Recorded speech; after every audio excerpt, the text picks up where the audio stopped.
Assalatu wassalamu alaik. Di sini ada, di sini. Ya.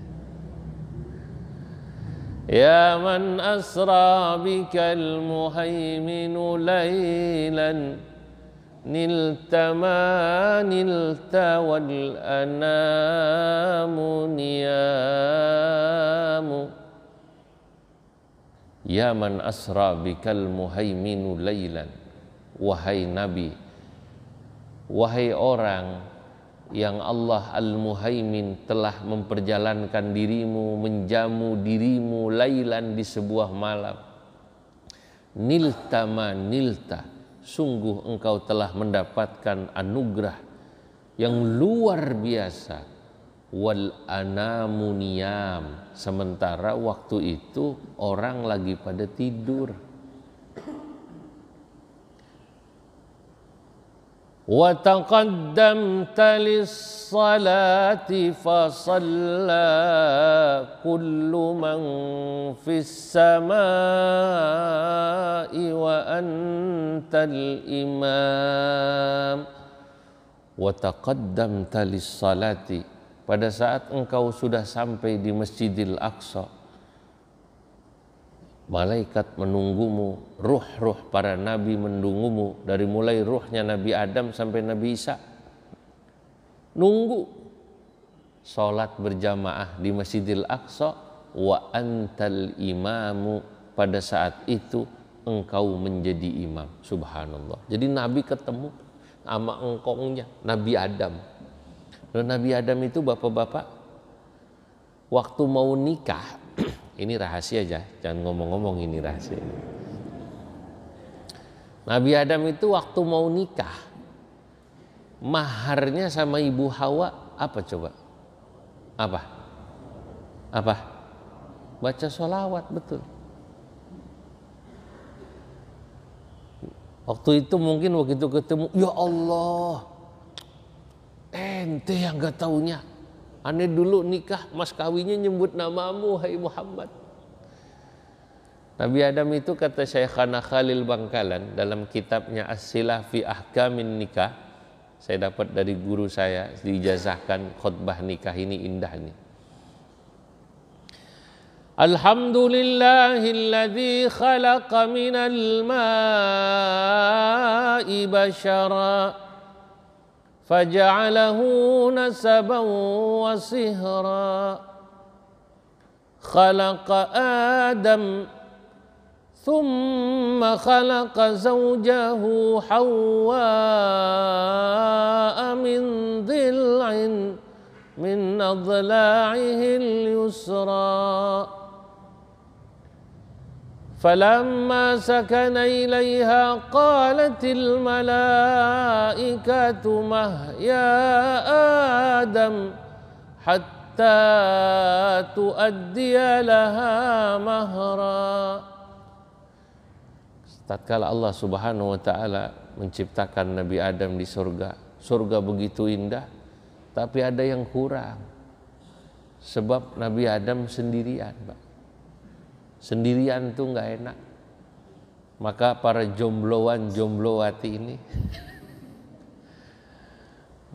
segeralah cari pasangan.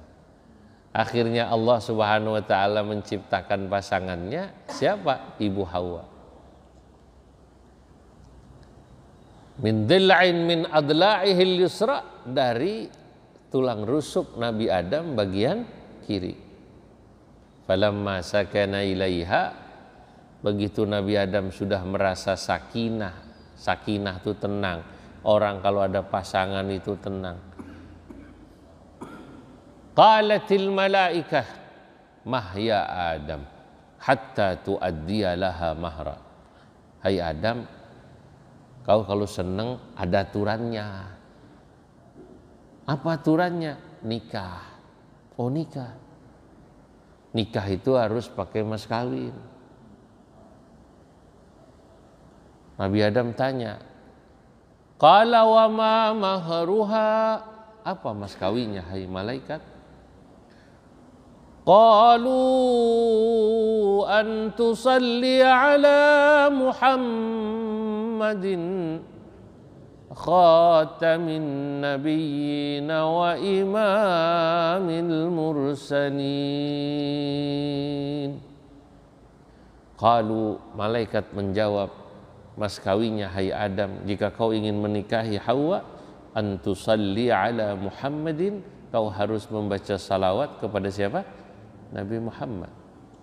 Orangnya belum ada, cucunya ini. Tapi nurnya sudah diciptakan Allah. Antusalli ala Muhammadin, kau membaca salawat kepada Nabi Muhammad, khatamil anbiya wa imamil mursalin. Dia adalah nabi paling akhir, wa imamil mursalin, dan imam bagi para rasul. Singkat cerita, dalam kitab ada beberapa riwayat berapa sholawat yang harus dibaca oleh Nabi Adam. Ada yang bilang 100 kali, ada yang bilang 70 kali. Wah, itu mah enteng, Pak. Saya biasa baca sholawat 1000. Masalahnya 100 kali, 70 kali, tapi 1 kali napas. Binafasin wahid. Nabi Adam baca tuh.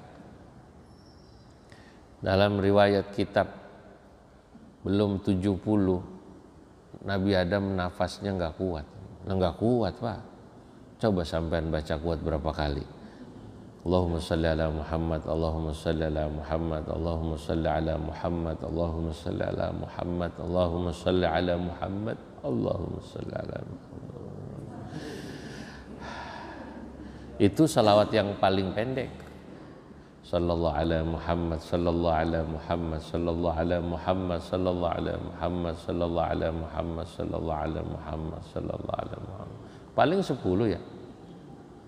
Malaikat Jibril, Mikail, Israfil rembukan, musyawarah itu di sorga. Bagaimana ini Nabi Adam nggak kuat katanya.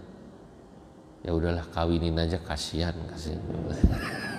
Ini ada dialog ini menarik ini yang saya.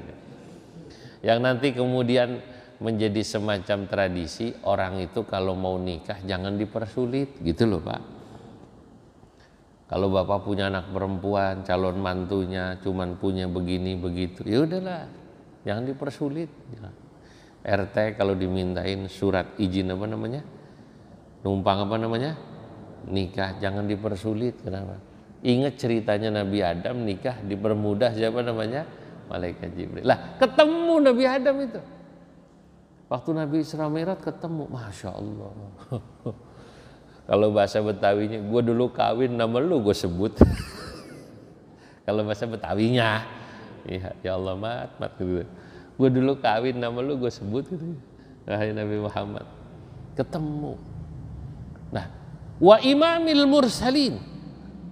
Nabi kemudian menjadi jelas sebagai pemimpin para nabi dan rasul itu ya saat Isra Mi'raj. Taunya pemimpin itu. Kenapa? Jadi imam tadi. Nunggu, Nabi belum datang ke sholat. Kalau yang sudah pernah ke Palestina itu nanti biasanya diunjukin. Ini dulu sholatnya di sini nih, di sono ada tempatnya. Nah itu dalam salawat nida yang subuh tuh biasanya sebelum subuh disetel itu cerita Isra Mi'raj. Dari kecil saya Pak, umur 12 tahun saya udah dengerin salawat itu, saya senang. Sebab biasanya kalau salawat itu disetel, sahur berhenti, imsak lu imsak, begitu katanya gitu. Apa namanya imsak, berhenti. Saya lama-lama hafal. Wa taqaddamta lis-salati fa shalla kullu man fis samai wa antal imam. Wa taqaddamta lis-salati fa shalla kullu man fis sama' wa antal imam. Wa taqaddamta, dan engkau maju hai Nabi Muhammad, lis-salati, untuk salat. Fa shalla, maka salatlah, kullu man fis sama', semua nabi, malaikat yang ada di langit berjamaah. Di mana? Di Baitul Maqdis. Wa anta, sementara engkau pada saat itu hai Nabi Muhammad, al-imam, kau menjadi imam sholatnya. Subhanallah.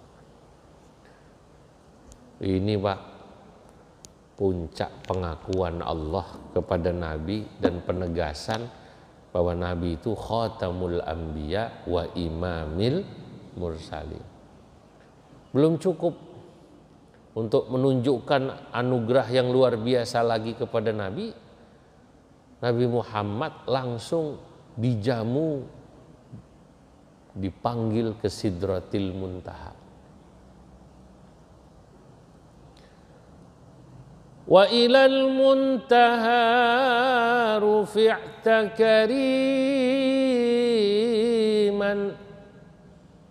wa ilal muntaha rufi'ta kariman, wa sami'ta nida alaika salamu. Gitu. Ada itu, ada ya? Masya Allah, enak banget. Wa ilal muntaha, dan menuju sidratil muntaha. Rufi'ta kariman, kau diangkat dan dimuliakan Allah. Kariman, sebagai orang yang mulia. Wa sami'tan nida, dan kau mendengar langsung panggilan dari Allah. Maka sholawat sebelum subuh ini terkenalnya dengan sholawat nida. Nida itu panggilan. Nabi dipanggil alaikassalam. Persisnya ya kemudian menurut para ulama itu menjadi bacaan yang kita baca setiap kita sholat, yakni tahiyat. Itu para malaikat sebelum Nabi sampai Sidratil Muntaha itu sudah mengucapkan salam. At-tahiyyatul mubarakatus salawatut tayyibatu lillah. Itu pertama yang baca Nabi. Para malaikat jawab,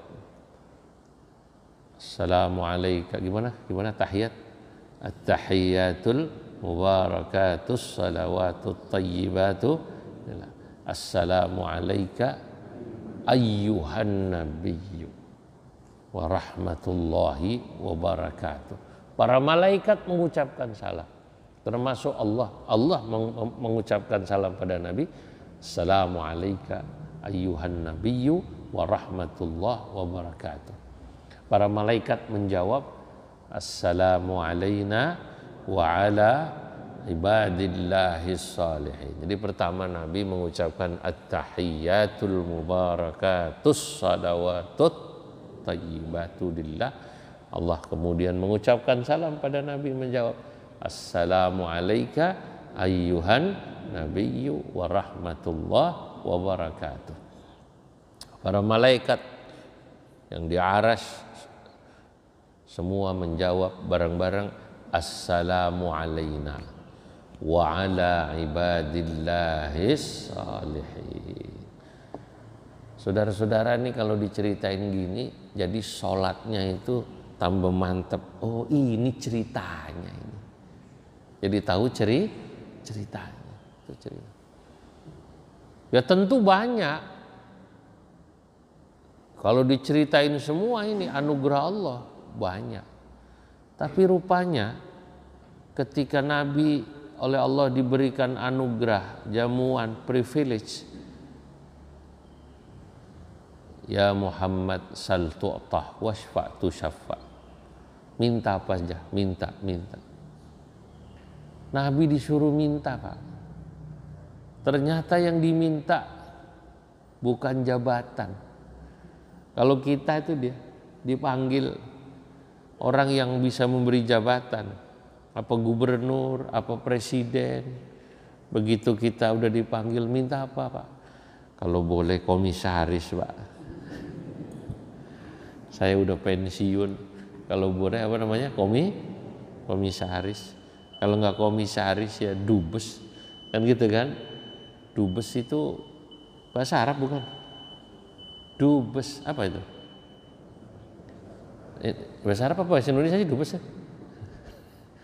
Dubes kalau bahasa Arab dubes, Jawanya dawabis. Dawabis, dubes dawabis. Gus gawagis gitu. Itu suka diguyonan itu santri. Nah, Nabi diminta itu, minta apa Muhammad? Mintanya cuman, ya Allah, la arda wa wahidun min ummati finnar. Ya Allah, saya cuman minta jangan ada satu dari umat saya yang masuk neraka. Masya Allah, umat yang dipikirin. Subhanallah, umat Pak, bukan dirinya, bukan keluarganya, umat. Nah, hadirin, jadi sekali lagi kalau orang melihat Isra Mi'raj ini ya, dari sisi dia sebuah anugerah yang Allah Subhanahu wa taala berikan kepada Nabi Muhammad sallallahu alaihi wasallam, dia adalah anugerah yang Allah berikan sesudah Allah memberikan ujian kepada Nabi kita Muhammad sallallahu alaihi wasallam. Pelajarannya apa buat kita sekarang? Pelajarannya tadi, manusia itu kalau lagi diuji Allah jangan suka suudzon, jangan suka buruk sangka, rewel segala macam. Allah ini maunya apa sih ya kayak begini nih? Begitu kadang-kadang. Kurang ajar banget tuh manusia katanya. Gue bingung juga dah. Nah, kita nggak usah bilang, nggak tahu dah ya. Biasanya nih kalau habis diuji gini, biasanya sih Allah mau ngasih kebaikan. Lu nggak usah ngomong gitu juga, biasanya ada gitu loh. Paham gak nih Pak? Iya, biasanya ada. Gak usah ngomong gitu. Makanya orang yang ngerti gak banyak komen tentang ujian. Sebab tahu, lau aliman insan atau lau aliman nasu ma fil aqdar, atau kalau orang tahu apa yang ada di balik peristiwa-peristiwa yang Allah takdirkan pada diri kita, labakau, manusia kalau tahu nangis. Kenapa? Min su'i dhannihi billahil azizil ghaffar, karena manusia seringkali su'udzan kepada Allah al-azizil ghaffar. Nah, padahal su'udzan Pak, kepada manusia aja dosa tuh. Kita ini su'udzan kepada manusia itu dosa, apalagi su'udzan kepada Allah. Lah, makanya lah manusia ini kadang tidak merasa dia banyak berbuat dosa, padahal dia banyak dosanya. Sebab dosa itu kan bukan cuman mabok, bukan cuman judi, bukan cuman makan uang riba, haram, kan gitu kan? Itu dosa iya. Tapi dosa itu bukan cuman itu, bukan cuman ninggalin sholat. Nah, di antara dosa yang juga besar adalah dosa-dosa yang dikerjakan hati kita. Salah satunya tadi suudzon kepada Allah. Nah, makanya orang kalau yang tahu dia nggak pernah suudzon. Ada satu peristiwa, walaupun nggak enak, dia ambil hikmah. Semoga ada kebaikan sesudahnya, gitu. Nah, kita harus juga optimis. Kalau kita ini sudah melewati masa pandemi 1 tahun, yakinlah ada pemberian dari Allah. Fa inna ma'al usri yusra, inna ma'al usri yusra. Hadirin, inilah kajian kita pada pagi hari ini. Semoga manfaat. Insyaallah nanti kita lanjutkan. Ya, tahun depan katanya ngajinya. Ya, lanjutinya tahun depan. Insyaallah diberi panjang umur, sehat semuanya, bisa diberi istiqamah. Ilahil karim antal karim, Allahumma salli wa sallim ala sayyidina Muhammad fil awwalin wal akhirin, wa barik wa radiyallahu tabaraka wa ta'ala an sadatina ashabi Rasulillah ajma'in. Alhamdulillah rabbil alamin, hamdan yuwafi ni'amahu wa yukafi mazidah. Ya Rabbana lakal hamdu kama yanbaghi li jalalikal karim wa azimi sultani, wa lakal hamdu wa ilaikal mushtaka wa antal musta'an, wa ولا حول ولا قوة إلا بالله العلي العظيم. اللهم إنا أصبحنا وأمسينا وبك نحيا وبك نموت. أصبحنا على فطرة الإسلام وكلمة الإخلاص وعلى دين نبينا محمد صلى الله عليه وسلم وعلى ملة أبينا إبراهيم حنيفا مسلما وما كان من المشركين. ربنا ظلمنا أنفسنا وإن لم تغفر لنا وترحمنا لنكونن من الخاسرين. ربنا آتنا في الدنيا حسنة في الآخرة حسنة وقنا عذاب النار والحمد لله رب العالمين. السلام عليكم ورحمة الله وبركاته.